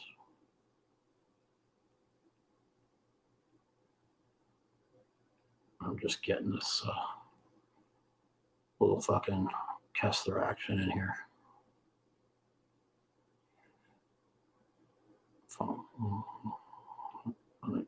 Man, I'm fucking brain dead. I can't even look at it and remember. I gotta look at it twice. So at least I admit when I'm brain dead. Okay.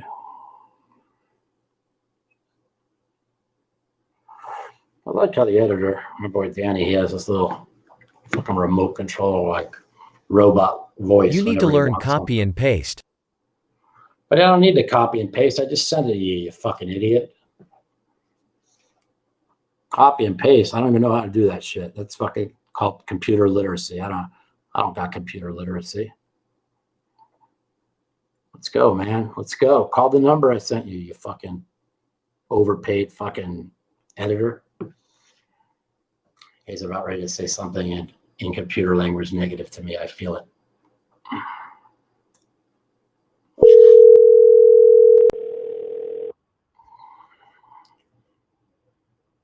Alan Kessler.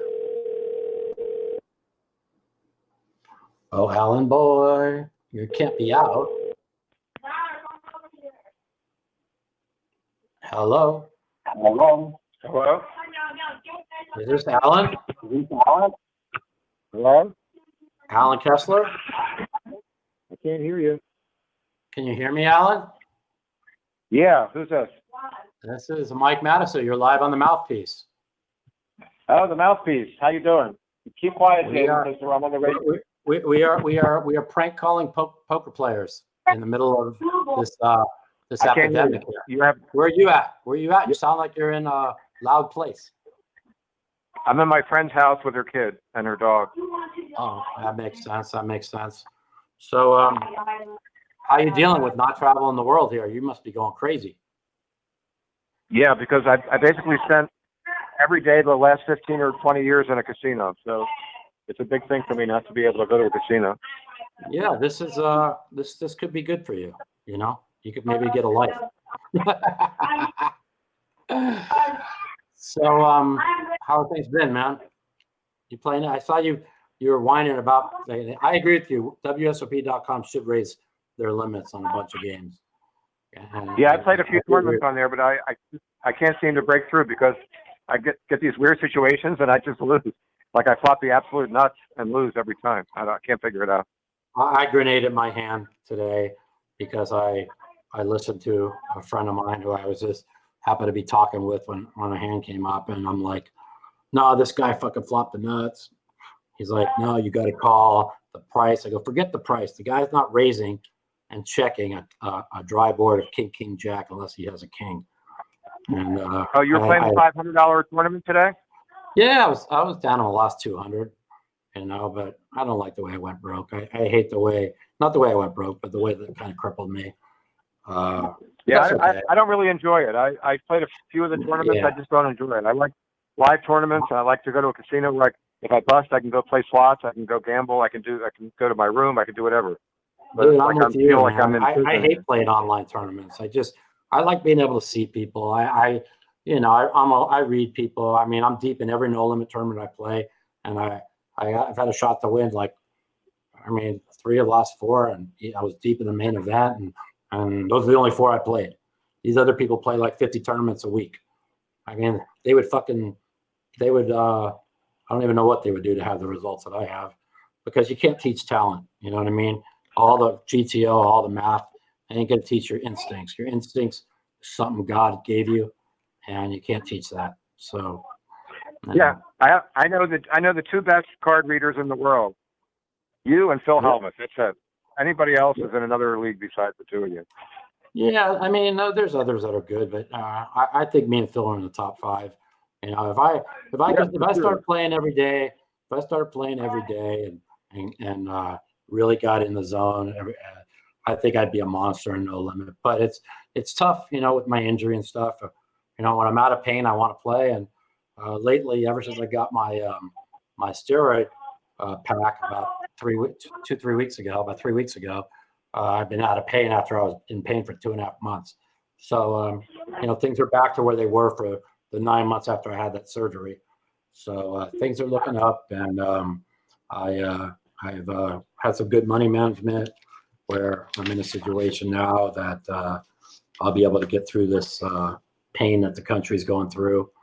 And, I'm one of the fortunate ones that I'm going to be okay, but I still cry for the rest of the country and the world. And I pray to God Trump gets us through this, and the world gets through it. And that's all we can do.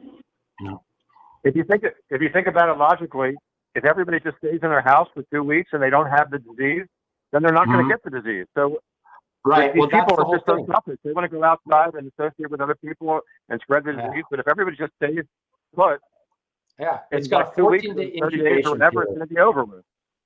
It's got a 14-day incubation period. So all the people that are home during the 15-day to kill the virus thing that they put out the White House, if they feel sick, they're going to get tested, right? And so that'll get rid of about 80% of the people who have it.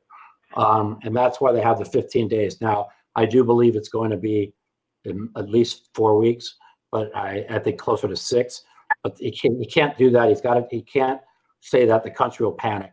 So he's got to kind of, people are like, why can't he be straightforward? Because you've got 320 million people. You can't just sit there and say you're in your house for 6 weeks. The people will just start killing each other. So yeah, but you see like these people in Florida that don't care, these young kids, and they don't care if they get it because they're gonna probably be okay. But they don't realize they're spreading it to a lot of other people. Who those people spread it to other people, and those people spread it to other people. So it's like a geometric progression. Yeah, they actually had 2 of those people that were in that video on Fox News the other day, and they said that they do care and that they had no idea that it was this bad because all the kind of closures didn't start really until spring break started, and they said that they feel terrible about how it came across, and that they're telling all their friends now how serious it is, and 5 people on spring break have already been confirmed with the virus, and even in New York, if you saw the amount of pictures, people they were like right on top of each other, playing. I don't know what they were doing, but they were like they were not keeping distance or whatever. If you're saying social distancing, it wasn't happening. So those people were like prime targets to spread the disease to whoever they contacted. But I remember when I was 18 or 21 and shit like that. Like I was crazy and did things, but like I don't blame them. I blame the parents, right? We're the parents. The parents know what's going on, right? We're the parents. Yeah. Let them go down there, not being on top of things. That's who I blame. But you know what? It is what it is. And the thing is, in Florida, the reason why the Hard Rock closed late and the poker rooms and all that, and the beaches closed late is because it's very hot and it's hotter and it's got a lot of humidity down there, which stops the virus from spreading. So they thought they had an extra few weeks, and they realized that it was a bad idea. So what's the rumor that everybody's saying that by the summertime, when it's like 100 degrees outside, that the virus cannot survive in 100-degree temperature in Vegas? Not in Las Vegas. There won't be no virus in Vegas.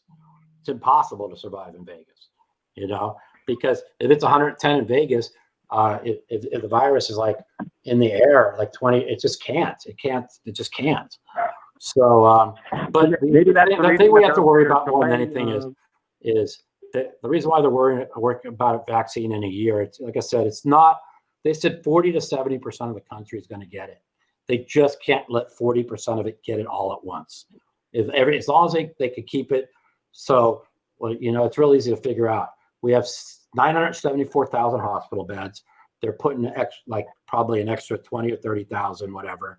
So that means we can't have more than 3 million people actively having the virus at one time, because that's the but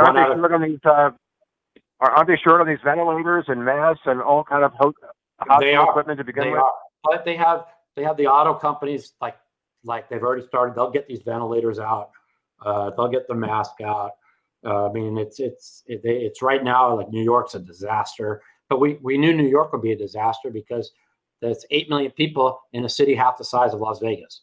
So everybody's right on top of each other. So it's just important for New York to get through this. And if New York gets through it, like I said, out of the 974,000 hospital beds, 600,000 are already occupied. 1 out of 10 people who get the virus have to be hospitalized.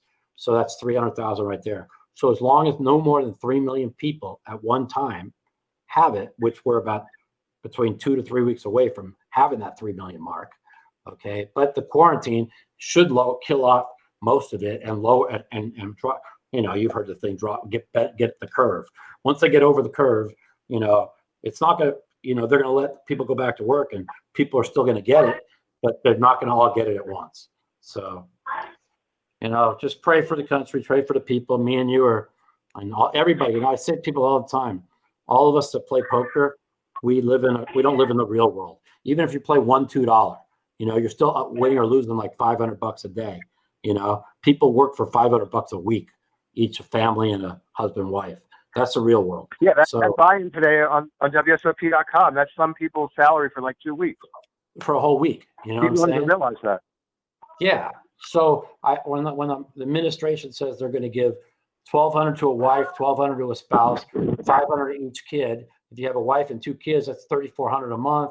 That's a lot of money. But of course, the Democrats want them to give $6,000 a month. $6,000 a month. Only like 25 of the entire population makes over $6,000 a month. I mean, really? Because they want to make them look bad. But whatever. I mean, it's all. I just wish they would throw the politics away for until this is over. There's going to be 5 months they could browbeat each other politically. You know. So, anyways. So what's your estimate on how long we're going to be quarantined for? Well, it's going to be 6 weeks. But he can't tell them it's going to be 6 weeks. He told everybody 2 weeks, maybe 3. He said the other day, but he knows he can't. If he tells everybody we're quarantined for 6 weeks, I mean, people are going to start looting fucking stores, going crazy. He can't do that until he gets the money out to people. He can't do that. I mean, and then you have the media trying to say, why isn't he honest with people? I mean, anybody with a brain knows you can't. He can't have a fucking all-out panic, you know. I just hate the media so much. I do. I just hate it. You know, but I just pray. Listen, if Trump gets us through this, you know, we're going to be fine. If he doesn't, he'll go down to the dustbin of history as the biggest failure in history. Yeah, so, but didn't he wait like an extra 3 or 4 weeks? No, he knew about this 4 weeks ago. That's all bullshit. That's started this earlier. No, it's not. Right? Listen, do you really believe that he's out doing rallies with 30,000 people and fucking not knowing that this is going to be a major pandemic that's going to go across the country? I mean, it was obviously either his intelligence gave him bad info or the people he surrounded himself, which is more than likely, like people like Lindsey Graham and the fucking people who were never Trumpers that just were giving him bad info. Because once he realized how serious it was, you saw how he turned his tune. But he was ahead of this too. He closed down the borders to China. They called him a racist, a xenophobe. He overreacting. The World Trade Organization, the World Health Organization said it was disgusting, that it was an overreaction. There's no proof of human-to-human contact. But he was ahead of the curve. Dr. Fauci said he saved tens of thousands of lives. But no media wants to give him that credit because they hate him so much. Listen, man, just give him the guy credit when he does something good, and then browbeat him when he fucks it up. You know, I mean, the guy just can't win. But listen, it's not like I said. I tell people and I have a lot of liberal friends that hate Trump, and I say, listen, you got to pray that he gets the country through this. Whether you hate him or not, you got to pull for the country. You know, unless you hate the country, if you hate Trump more than you love your country, then you shouldn't even be living in the country. You know what I'm saying? If you love your country more than you should love your country more than you hate Trump, and you should be able to fucking pull for him to get through this. That's all I tell people. You know. Yeah, of course. I don't care who the president is. I still want the country to come through it, obviously. Of course, man.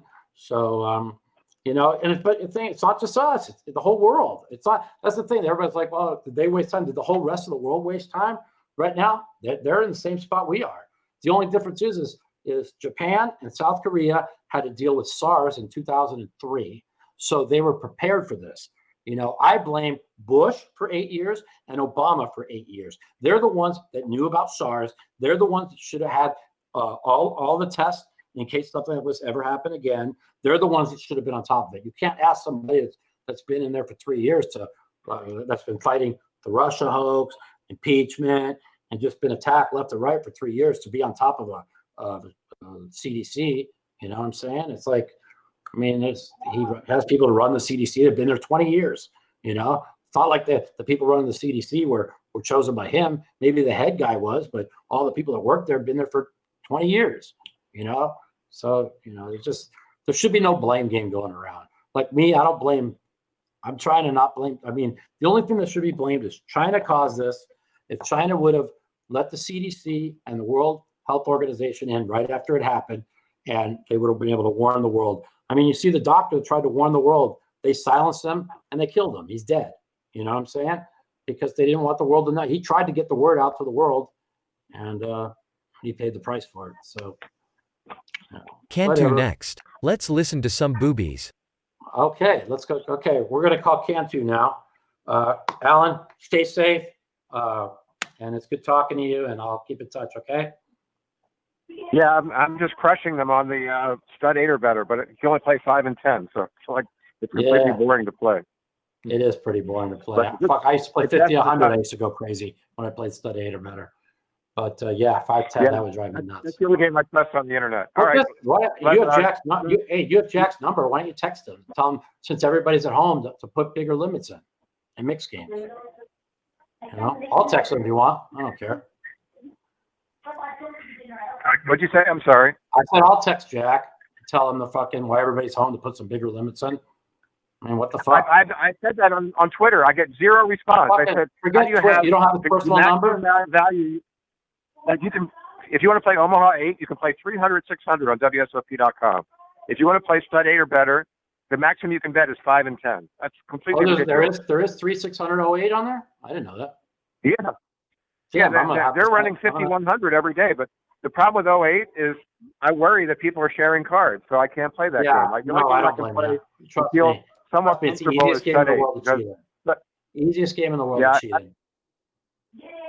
Yeah, I can't play limit 08 and a full ring table when 4 people are sharing cards. I just even if I think they're sharing cards. No, believe me, I know what you're saying. All right, we got another call, buddy. Take care. Stay safe, okay? All right. All right. Thanks for having me on the show. You got it, buddy. Later. Need the number for Cantu and boobies. Cantu and boobies. All right. Cantu and boobies. All right. Let's see what we got here. Okay.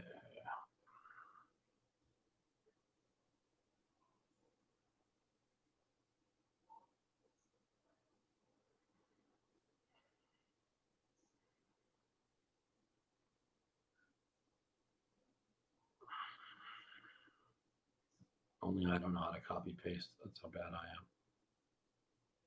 Boobies. I figured it out. You're so funny, fucking Danny.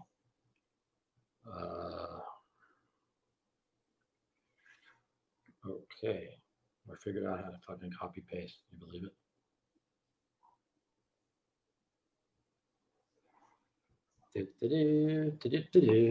All right, Cantu on. All right, let's see what's going on here. 4-hole boobies. He's so funny.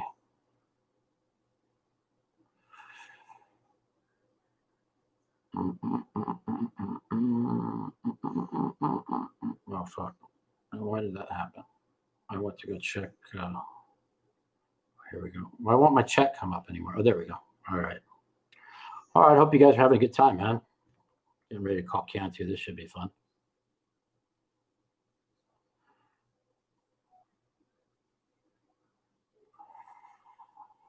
Oh, Brandon boy, where is the Brandon boy? Come on there, editor. You know what you're doing?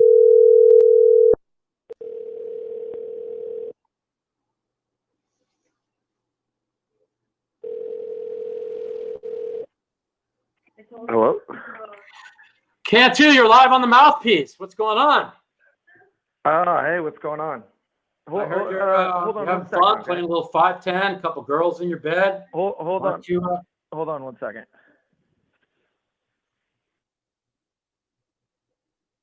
Oh, this is going to be good, you guys. This is going to be good stuff.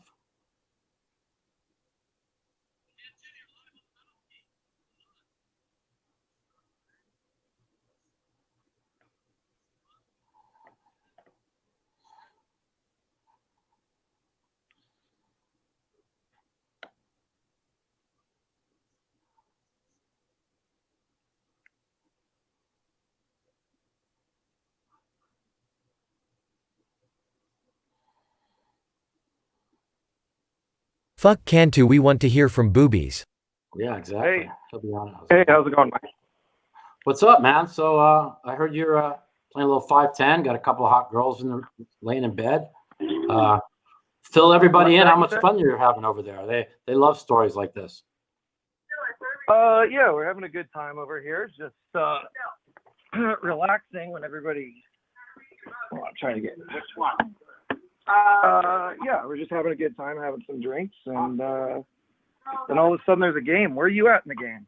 I'm coming to the game. I'm coming right now. I had to do the podcast. I have all my fans, talk about all the shit's been going on, and we've been doing call all kinds of fun poker players. We called Phil, we called Alan Kessler, and now we call the funnest of all, Mr. Cantu. So everybody, they need a little bit of uplifting in the world right now. So there's nobody that can uplift them with Cantu stories. Yeah, there's been a lot of them, that's for sure. Yeah. So I can hear Boobies in the background. Yeah. Well, we can't get. Girls, say hi. There you go. Everybody say hi. Okay. See, we got They're some. shy. It's their first podcast. That's okay, man. Just tell them there's only like 100,000 people listening. They'll be all right. So, so we're having fun. How you doing in the game? You winning? What's that? Are you winning in the game? No, I'm down 400. I had 3 jacks on a hand on the Jack 8, 10, 4 or something like that, and I came in 3rd place somehow. Jack 8, But 10, 4, I got 3rd. Okay. But it was a small pot, down like 400 maybe. Okay. And current you got moment. some friends over there. Well, that's good. So I know it's pretty, bad everywhere. I want you to tell you I love you. Stay safe, and tell all your little girlfriends, tell all their friends that this is really serious. That it's we just got to get people inside for 2 weeks. And no, we're good because we're quarantining together, so they wow. can't leave me. Like we all get together. That's awesome. That's awesome. Let's hear from the It's a girls. weird fact. Danny says he wants to hear from the girls. Come on, they have anything good to say? Let's So go. I didn't say I want to get from the girl, so I thought. But anyways, yeah, kind of caught me off guard. We've a lot of yeah, of drinks course down we did. right That's what we're doing. We're catching people off guard. That's what makes the show so fun. That's how we get. Let's see if there are any questions. Anybody has questions for Cantu? Let's see. Let's type it in. Let me see. Any questions for Cantu? Let's see what we got here. Let's see. I'm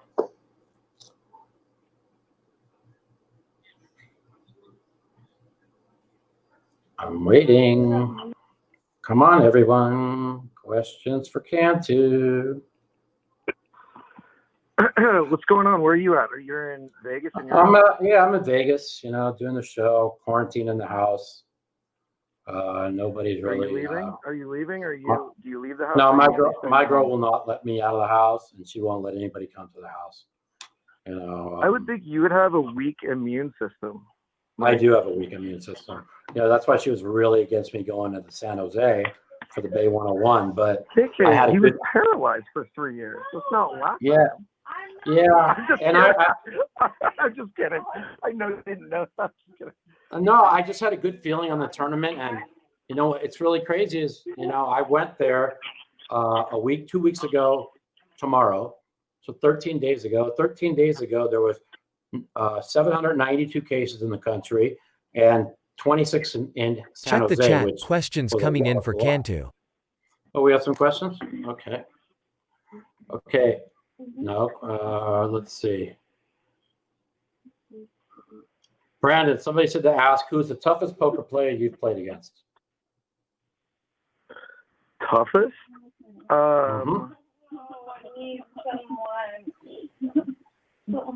Ooh, that's a good one. The toughest is just gonna be who's given me the most trouble in my life, and I would say Bob Bright. I can't. Do you know Bob? Yeah, I do. I know him very well, and he is not. He's not what? Whoa. There's a lot of weed being smoked in the house right now. Yeah, I'm about ready to fucking toke up a little bit of weed myself. Bob Bright. To help my anxiety. I just haven't been able to. I just cannot beat that guy in a pot in any game. Like Bob Bright? at any time. Wow. It is. Yeah, have you played against him? He's so fucking tough. He just never stops betting. Yeah, And he doesn't against give me, a- though, you know what it is? he Against doesn't give a me, fuck. he knows, like, when I call, I have something. So I can float him a lot, and then he'll check, and then I'll just bomb the river and pick it up from him. That's the only advantage, like, when I have my style of poker. My style is like, of play, because I'm more of a loose, you know? aggressive player. Yeah. That his style like messes with mine, and it just doesn't mesh well. So with his aggression, he never ever folds ever, and Right. he just always has it somehow. I don't know. Right. I just can't quite figure him out. Well, I know this when against me, like if I float him or call him, he'll check it to me and he'll give it up, but because he knows how tight I play. But which, like I said, there's a lot of advantages when you play it kind of like you do, and you catch cards, you get fucking paid, and you end up like having all the chips. But if you play like me and you set a little bit of an image, it'll allow you. It allows Scroll me to up, Mike. There's use more that. questions. Oh, there's more questions? Okay, what do we have? Let's see. Ask Cantu if he has any Spanish and has any Latin relatives. If I have what? Spanish or Latin? Any Spanish or Latin relatives? Yes, I do. My father's side is, or I'm a quarter Mexican on that side. Yeah, okay. So, and that's cool. where the last name comes from. Okay, and do any of your girlfriends play poker? And if not, what are their interests? I do not date girls that play poker. That's like my rule. Like I just don't like to deal with them. Yeah, Then that you would just be never get away one from them. I don't like to be in my families enough. workplace. Yeah. I learned that mistake many years ago.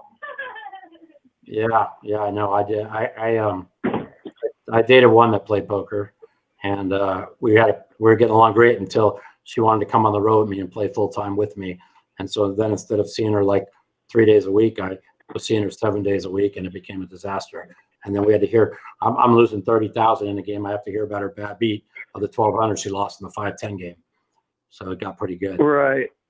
Yeah, that's the problem. You have to deal with not only your swings, and I have a hard time dealing with like a girl's swings when she's playing equally as big as me. You know what I'm saying? Like it's like you're twice as tilted.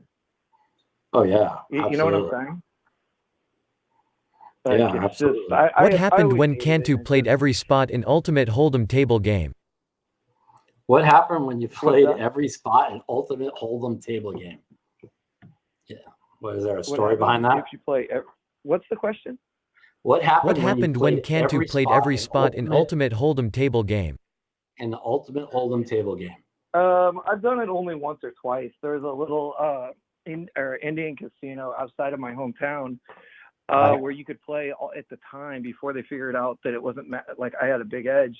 They were huge playing, edge. They would let Fuck, me you could play see all the cards. Seven hands at once. And they can't win. They can't win. Look, and then they would let how much did you win before they figured out they can't win? What's that? How long did it take before they figured out they can't win when you play in all the spots? Well, and here's the thing: when they were doing it, they were letting me look at all the cards at each spot, so I could go all the way to the line, and I could look all the way back, and so they were letting me look at what was it, 14 cards or 16? I can't remember. It was 7 or 8. I think it was 7. So, yeah, it was pretty good. Yeah, that's amazing. Sucks that you couldn't have fucking And hit that the up dealers for a were couple making lots of mistakes too. Yeah, you could probably see their cards when they flip. Oh my God, that must have been unbelievable.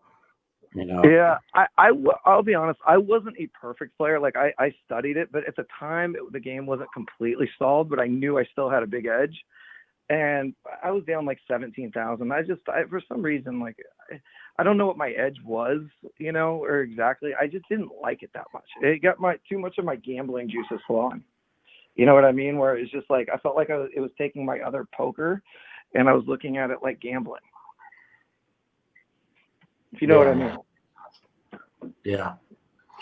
So, all right, man. Well, you have some fun with the girls, and tell them I said hi, and be safe, enjoy yourself, and love you, buddy. And I'll talk to you soon. All right, love you too. See you at the table. All right, take care, my man. Later. All right. All right. All right, everybody. Well, that's a nice little 2-hour mouthpiece today. I appreciate everybody from checking on in. I'm going to try and do at least 1 to 2 of these a week where I take phone calls from all my fans and have some good guests on. Moneymaker should be on this week, and Huckseed's probably going to be on also. So everybody out there, stay safe, and we'll all get through this together. Thanks for listening. Take care. The Mouthpiece.